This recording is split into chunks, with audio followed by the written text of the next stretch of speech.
Hi cherry, ఎలా ఉన్నావు? నేను బాగున్నా తులసి, నువ్వు ఎలా ఉన్నావు? నేను చాలా బాగున్నాను. చెర్రీ, నీకు ఒక విషయం తెలుసా? ఏంటి తులసి? నాకు ఈరోజు మంచి జాబ్ వచ్చింది. ఓ కంగ్రాట్స్ తులసి, నీకు మంచి జాబ్ వచ్చిందా? అయితే తులసి, నువ్వు చాలా కష్టపడి చదివి ఉంటావే. నాదేముంది చెర్రీ, అంతా మా అమ్మ నాన్నలు కష్టపడి చదివడం వల్లనే. తులసి, నీకు ఒక విషయం తెలుసా? ఏంటి చెర్రీ?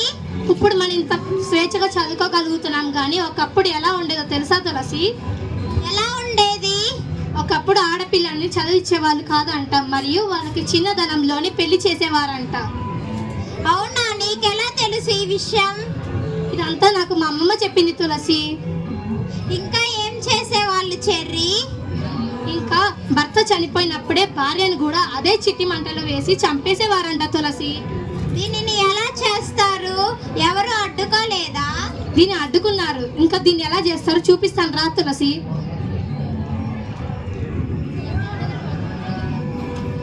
పద్మ, చరిత, ఈరోజు మనం ఏం ఆడుకుందాం? నువ్వే చెప్పు పద్మ, ఏం ఆడుకుందాం? చెమ్మ చెక్కలు ఆడుకుందామా? ఆడుకుందాం.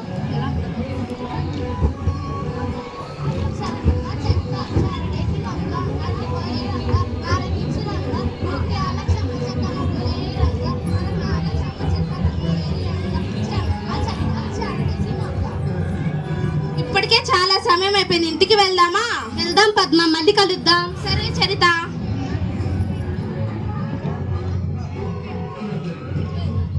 అమ్మా, నా బంగారు తల్లి, ఎక్కడికి వెళ్ళావు? చరితతో ఆడుకోవడానికి వెళ్ళానమ్మా. బాగా ఆడుకున్నావమ్మా? బాగా ఆడుకున్నానమ్మా. నీకు మంచి పెళ్లి సంబంధం వచ్చిందమ్మా. అంటే ఏంటమ్మా? అంటే నీకు రేపు పెళ్ళమ్మా. అప్పుడే నాకు పెళ్లి ఎందుకమ్మా? తప్పదమ్మా, చేసుకోవాలి. మా అమ్మ నాకేం చెప్తుందో నాకు ఏమీ అర్థం కాదు.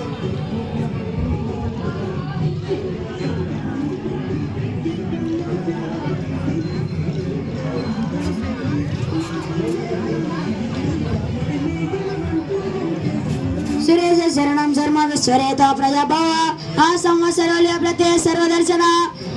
అయ్యా పెళ్లి కుమారుని తీసుకొని రండి. ప్రధాన పురుషేశ్వర నారసింహ ఉప శ్రీమాన్ కేశవ పురుషోత్తమ. అమ్మ, పెళ్లి కుమార్తెని తీసుకొని రండి. సర్వ సర్వ శివస్థానాలు భూతాది నిధిరవ్య సంభవ భావన వర్త ప్రభవ ప్రభరేశ్వర. అయ్యా పూజం కలిసి మీద వేయండి. శుక్లాం వరదరం విష్ణు శశివర్ణం చతుర్భుజం ప్రసన్నవదనం ఛాయ సర్వవిఘ్నోపశాంతయే అగజానన పద్మాదం గజానన మహాన్నిజం అనేకదంతం భక్తానాం ఏకదంతం ఉపాస్మయే. అయ్యా తాళిపడి తీసుకొని అమ్మ మెల్ల కట్టండి.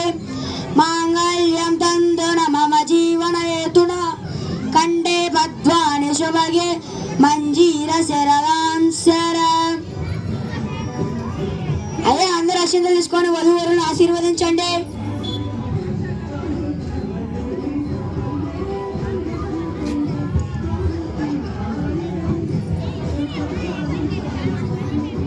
ఏమండి, ఈ పలహారాలు తినండి. పద్మ, తినండి. నువ్వు తిన్నావా? మీరు తిన్న తర్వాత తింటానండి. సరే.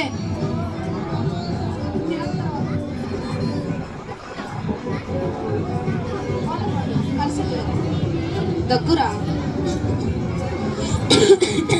ఏమైందండి? నీళ్ళు తీసుకొని తాగండి. అయ్యో ఏమైందండి? లెగవండి. అయ్యో లెగవండి. అమ్మా, ఒకసారి ఇలా వచ్చి చూడమ్మా, ఆయన కళ్ళు తిరిగి పడిపోయారు. అయ్యో ఏమైందమ్మా? ఏమైంది? లేవండి, ఒకసారి లేవండి.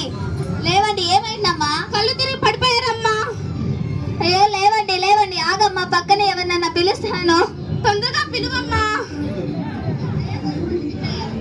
అయ్యో ఏమైందండి ఈయనకి? లేవయ్యాలే. అయ్యో ఈయన మరణించారమ్మా. చిన్న వయసులోనే నా కూతురికి పెళ్లి చేసి నా కూతురి బంగారం లాంటి జీవితాన్ని పాడు చేశానే. ఇక మన కార్యక్రమాలు ప్రారంభిద్దాం.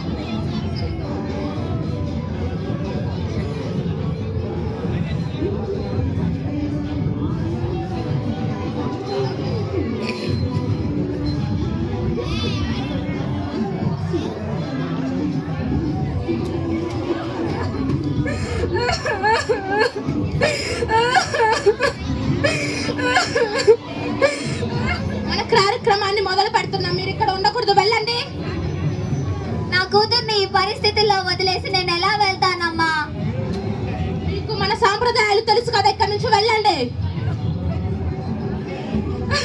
దయచేసి నన్ను వదిలేయండి, నన్ను మీ సాంప్రదాయాలకు బలి చేయొద్దు.